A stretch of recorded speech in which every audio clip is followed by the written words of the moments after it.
Selanjutnya ini space lattice ya. Jadi space lattice ini bagian terkecil dari em, struktur kristal dan unit cell ini ya. Dia unit cell ya. Space lattice itu adalah kumpulan dari struktur kristalnya, sedangkan unit cell ya. Unit cell itu adalah bagian terkecil dari space lattice-nya.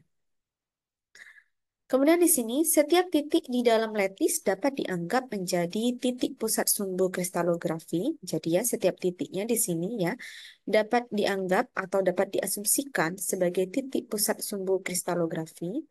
Dan posisi titik lain dinyatakan dengan koordinatnya pada sumbu kristalografi. Jadi koordinatnya itu sama ya, tadi seperti yang saya sampaikan, itu harus 3 dimensi. Jadi X, Y, Z dengan satuan jarak atom pada masing-masing sumbu. Jadi jarak atom misalnya dari sini ya, dari sisi sini misalnya ke sisi sini jarak atomnya.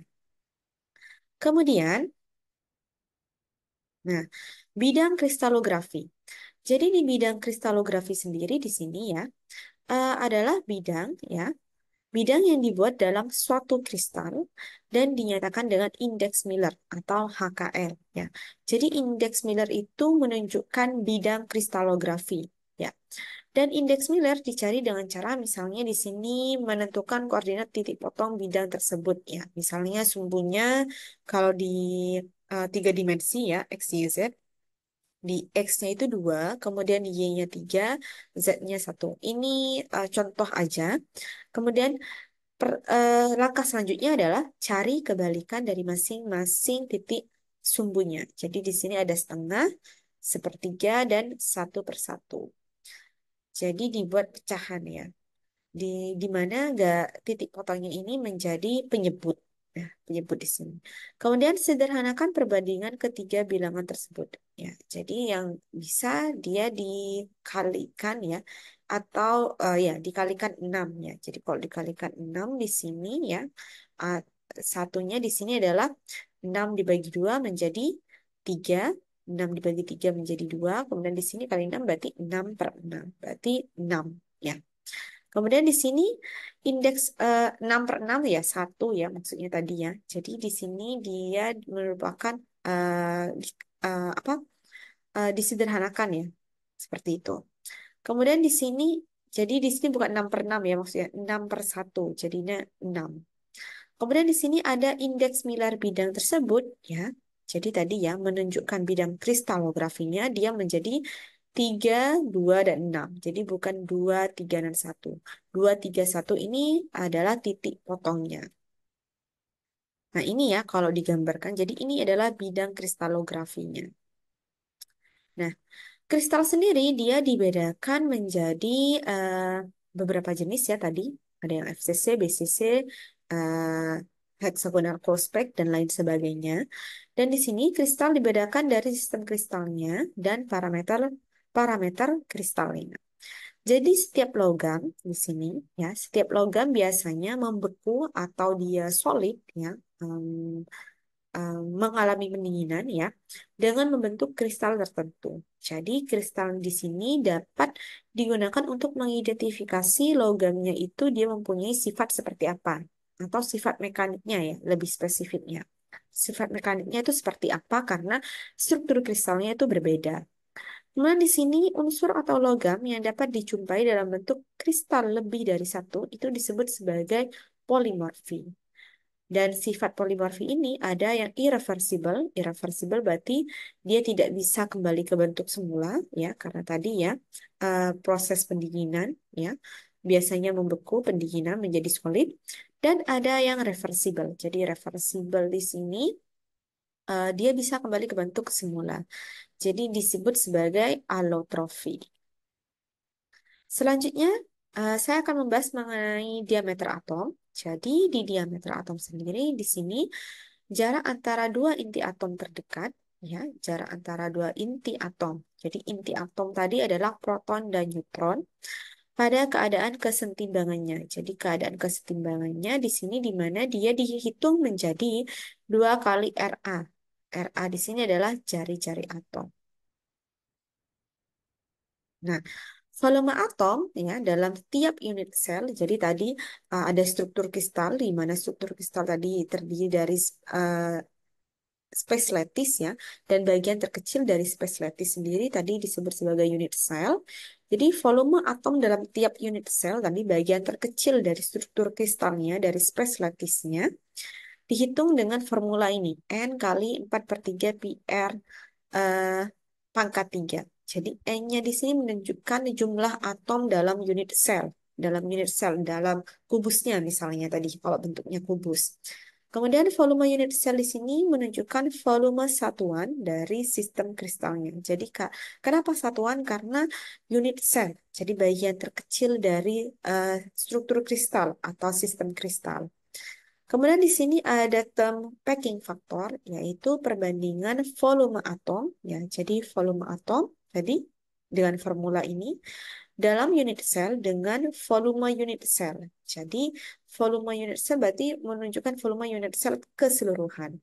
Jadi menunjukkan kepadatan ya di sini kepadatan susunan atom dalam suatu sistem kristal. Jadi menunjukkan apakah sistem kristalnya itu kepadatannya rendah ya, kepadatan susunan atomnya rendah atau tinggi. Di mana packing factor di sini ya menunjukkan ya volume atom di mana formulanya ini dibagi dengan volume selnya. Selanjutnya kristalisasi. Jadi kristalisasi tadi ya pembentukan kristal. Jadi pembentukan struktur kristal pada saat pembukuan, berarti pada saat pendinginan terjadi dengan mekanisme di sini pertama pembentukan inti atau nucleation.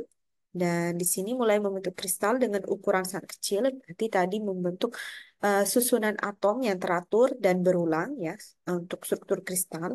Kemudian di sini ada pertumbuhan atau growth, di mana di sini makin banyak atom lain bergabung ke inti yang sudah ada.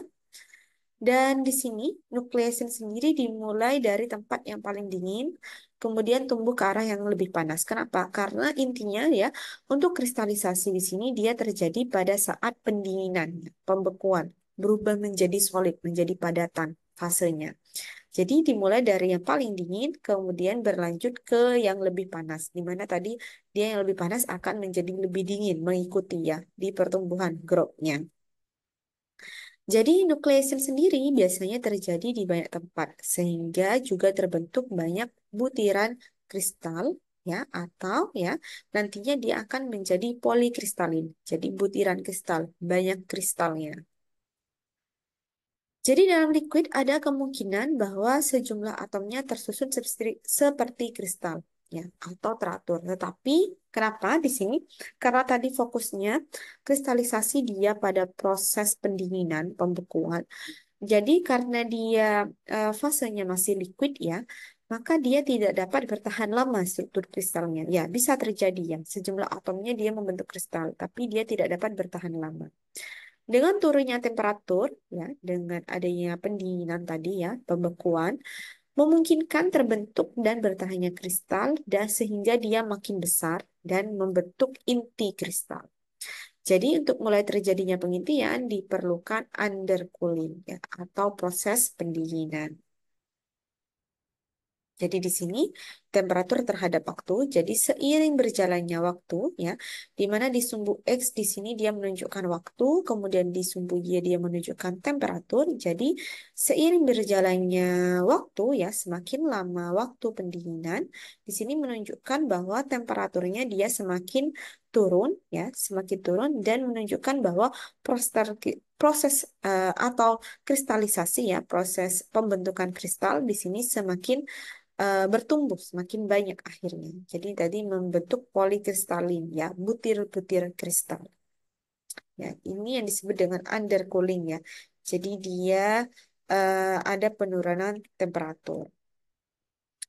Jadi pertumbuhan kristal di sini ya terjadi dengan bergabungnya atom ya. Jadi atomnya yang sebelumnya dia em, terpisah dalam fase liquid itu lebih lebih jauh ya jaraknya bahkan. Dan di sini dia bergabungnya atom lain dari liquid ke kristal yang ada. Jadi mulai proses pendinginan. Dan pertumbuhan dapat terjadi ke segala arah. Jadi makanya untuk dimensinya adalah tiga dimensi, di mana dia tetap menggunakan koordinat X, Y, Z, terutama ke arah sumbu kristal. Nah, di sini contoh dari kristalisasi. Kristal tumbuh seperti pohon ya, bisa seperti pohon ya, dendrit dari batang ya, dari batang. Kemudian tumbuh cabang-cabangnya dan ranting-rantingnya. Kemudian di sini pembekuan selesai bila semua atom liquid sudah bergabung dalam kristal. Jadi saat fasenya itu mulai menjadi solid, padat, di mana butiran kristal bertemu dengan butiran kristal lain.